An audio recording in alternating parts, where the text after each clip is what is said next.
Halo semuanya, perkenalkan nama saya Graciela Ajreli Simon. Saya dari Universitas Pasundan, Fakultas Teknik Prodi Teknologi Pangan dengan NPM 253020011. Di sini saya ingin menjelaskan tentang Pancasila sebagai sistem filsafat. Tapi sebelum saya bahas, mengapa sih kita sebagai mahasiswa tuh wajib memahami Pancasila sebagai sistem filsafat? Yuk kita bahas. Jadi, kita sebagai mahasiswa harus memahami Pancasila sebagai sistem filsafat karena pemahaman ini memberikan kedalaman dan landasan yang fundamental yang melampaui sekedar hafalan teks. Begitu teman-teman. Berikut ada beberapa alasan yang udah saya rangkum. Alasan yang pertama adalah tuntutan akademis dan berpikir kritis. Berikut ada beberapa alasan mengapa kita sebagai mahasiswa tuh harus paham. Alasan yang pertama adalah tuntutan akademis dan berpikir kritis, yang dimana kita harus berpikir kontemplatif atau filosofis. Jadi di mata kuliah pendidikan Pancasila menuntut mahasiswa untuk tidak hanya menghafal tetapi melakukan perenungan mendalam. Nah, ini adalah inti dari berpikir filosofis atau mencari hakikat, bukan hanya permukaan. Yang dimana jika kita memahami hakikat dasar negara, sebagai akademisi kita wajib memahami Pancasila sebagai filosofis Grundslang. Kita wajib memahami Pancasila sebagai dasar filsafat negara, yaitu cara pandang yang paling mendasar dan terdalam yang melandasi semua peraturan dan kebijakan di Indonesia. Selanjutnya alasan kedua, yaitu landasan nilai dan etika berperilaku, way of thinking and way of life, yang dimana pemahaman filosofis menjadikan Pancasila sebagai cara berpikir dan cara hidup yang konsisten. Ini bukan sekedar teori, tapi panduan yang etis. Lalu kita juga menjiwai nilai lurus dengan memahami filsafatnya atau aksiologi. Mahasiswa dapat menghayati dan menjiwai nilai-nilai luhur Pancasila secara utuh. Ketuhanan, kemanusiaan, persatuan, kerakyatan, keadilan. Hal ini menjadi dasar bagi perilaku kita sebagai individu, anggota keluarga, dan warga-warga negara. Selanjutnya, mencapai keseimbangan. Filsafat Pancasila mengajarkan keseimbangan antara cara bertindak dan cara berpikir. Ini penting untuk mencegah kerugian atau kesia-siaan hidup akibat tindakan yang tidak didasari oleh nilai-nilai fundamental. Selanjutnya, alasan terakhir, yang ketiga, penguatan jati diri dan ketahanan ideologi. Karena Pancasila adalah pandangan hidup yang digali dari nilai-nilai luhur budaya Indonesia, memahami filsafatnya berarti memperkuat jati diri kita sebagai bangsa negara Indonesia. Yang dimana jika kita menghadapi tantangan global, sebagai sistem filsafat, Pancasila berfungsi sebagai benteng ideologi terhadap paham-paham asing yang bertentangan, seperti individualisme berlebihan atau dominasi negara totaliter.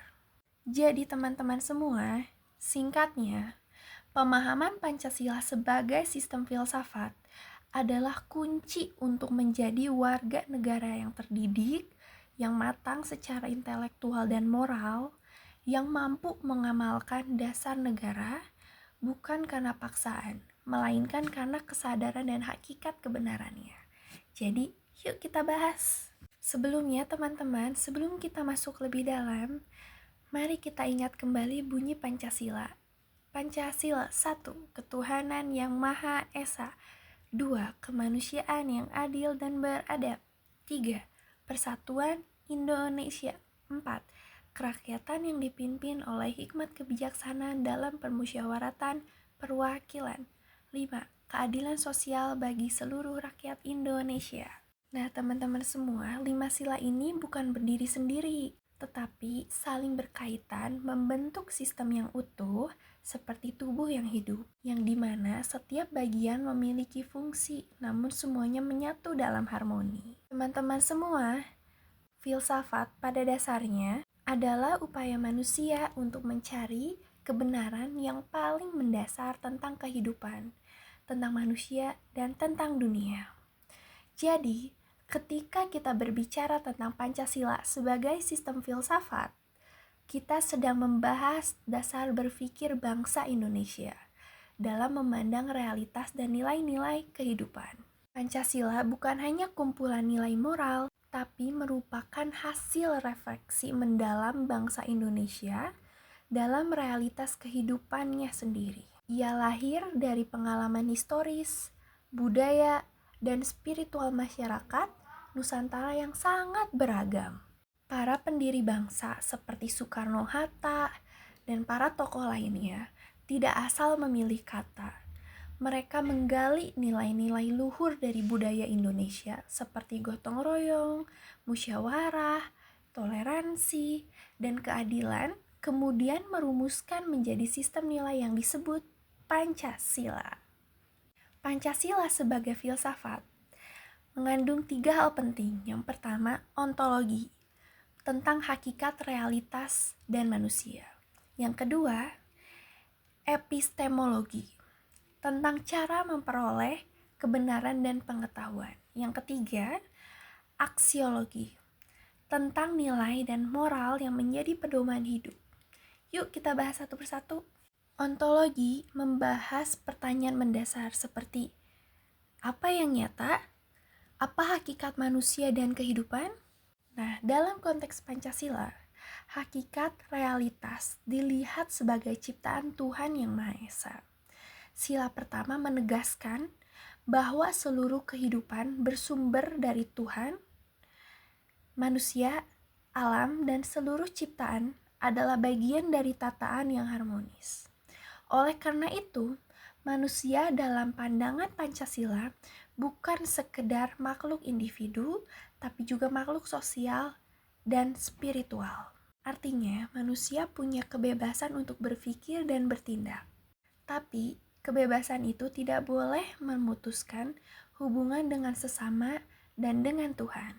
Pancasila menolak pandangan individualisme yang ekstrim, seperti dalam liberalisme maupun kolektivisme total seperti dalam komunisme.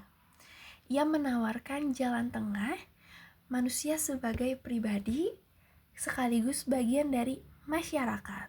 Inilah keunikan ontologi Pancasila. Manusia dipahami secara utuh, jasmani, rohani, sosial, dan spiritual. Selanjutnya, epistemologi, di mana membahas bagaimana kita mengetahui sesuatu itu benar, bagaimana bangsa Indonesia memahami kebenaran. Teman-teman, dalam sistem filsafat, kebenaran tidak hanya diukur secara rasional atau empiris saja, tapi juga melalui musyawarah, kebijaksanaan, dan nilai kemanusiaan. Yang artinya, pengetahuan dan keputusan yang benar bukan hasil dari dominasi satu pihak, tapi lahir dari proses dialog, pertimbangan moral, dan kebersamaan. Inilah yang disebut dengan hikmat kebijaksanaan dalam permusyawaratan perwakilan. Selanjutnya, kita akan membahas aksiologi. Aksiologi berbicara tentang nilai, apa yang baik, apa yang patut, apa yang menjadi tujuan hidup manusia. Pancasila sebagai sistem nilai menempatkan kemanusiaan dan keadilan sebagai inti moral kehidupan. Setiap sila Pancasila memiliki nilai dan semuanya terhubung secara hierarkis dan organis. Jadi, nilai-nilai Pancasila bersifat universal sekaligus khas Indonesia. Universal karena berbicara tentang Tuhan, manusia, keadilan.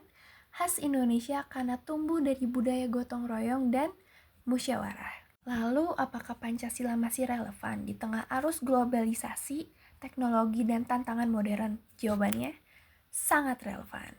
Justru di era sekarang, Pancasila dibutuhkan lebih dari sebelumnya. Maka dari itu, mari kita jadikan Pancasila bukan hanya ide yang diucapkan.